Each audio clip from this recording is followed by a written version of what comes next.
Another story that I forgot to mention before, it's a good story. There was a big giant chacham named Rabbi Akiva Eiger. Not the same Rabbi Akiva from the Gemara, from a couple of thousand years ago. Rabbi Akiva Eiger was about 200 years ago. And Rabbi Akiva Eiger was such a big chacham that they say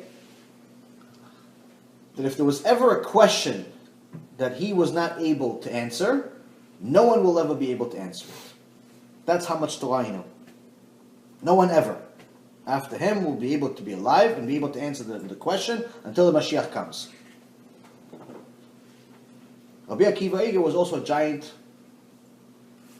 chacham, but also very, very humble. And you see this, anyone that's a very, very big sage, you also see, you're always going to see that being a big chacham also comes with humility. Why?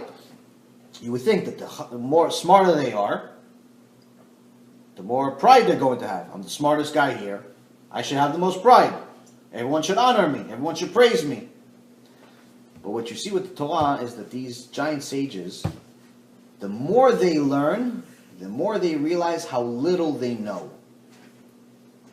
Because the more you learn, the more information you realize that there is, and how small of a portion you really know. Someone who doesn't know anything thinks he knows everything.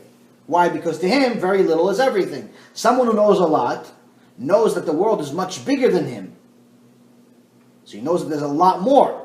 So when he compares what he knows to what there is, he realizes he doesn't even know 1%. So these sages, you're always going to see that each one of them was more humble than the other.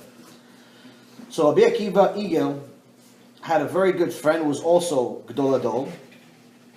Not as much as him, but still a giant. His name was Rabbi Yaakov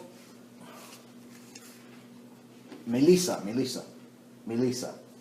So, when you have two sages coming into the same town, it's a very, very big celebration. That's why you ever see, like, for example, anytime Rabbi Ovadia Yosef would meet any giant chacham, also it would be a big celebration. The town celebrates these people. It's a big deal. So there's one time that Rabbi Akiva Eiger and Rabbi Yaakov got together, and the whole city got together, the rich people, the poor people, everybody got together, celebrating them together. Wow, we have these two giant chachamim. We have the privilege to honor them. So first, they want to celebrate Shabbat. Shabbat, let's celebrate Shabbat. What do you do in Shabbat? You have aliyot. You go to the Torah. Go up to the Torah. Not like today that they have anyone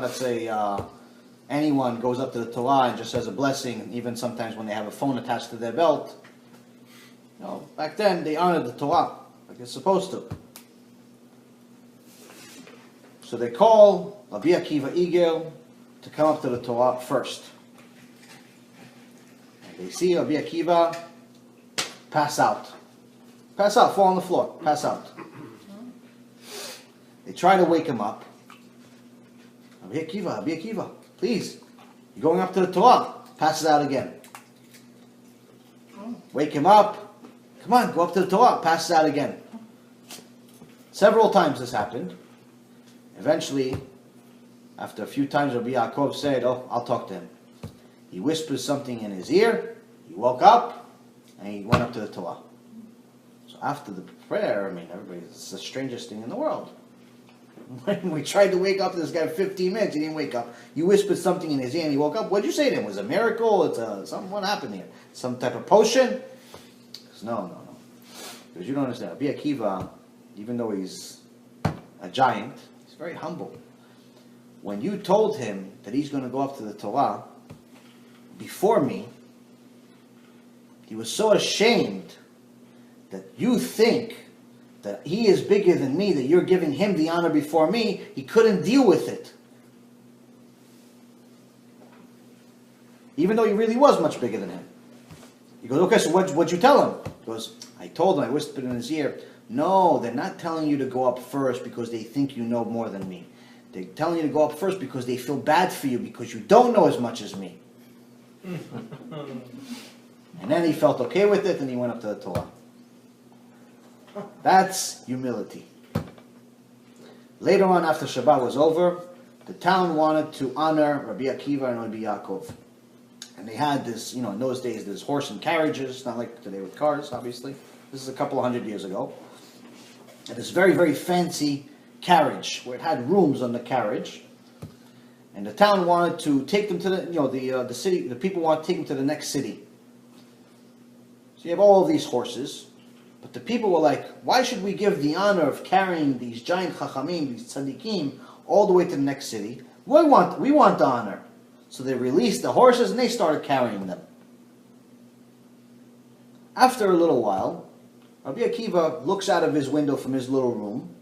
He sees these people carrying him. He goes, this is not right. They shouldn't be carrying me. They should be carrying Rabbi Yaakov. He gets out of the carriage and he starts carrying also. Eventually they get to the next city. So the people, they don't even realize that Rabbi Akiva is next to them. He looks like another worker. He doesn't know. He's not. Guy's carrying me. They don't think that Gedol Hador is going to be carrying with them. So they go look for it in his room. They don't see anyone. They go to Rabbi Yaakov's room. And they don't see anyone. Then they turn around. They see both of them standing next to each other talking. Both of them were carrying each other. No one was in the cart. No one was in the carriage. That's humility.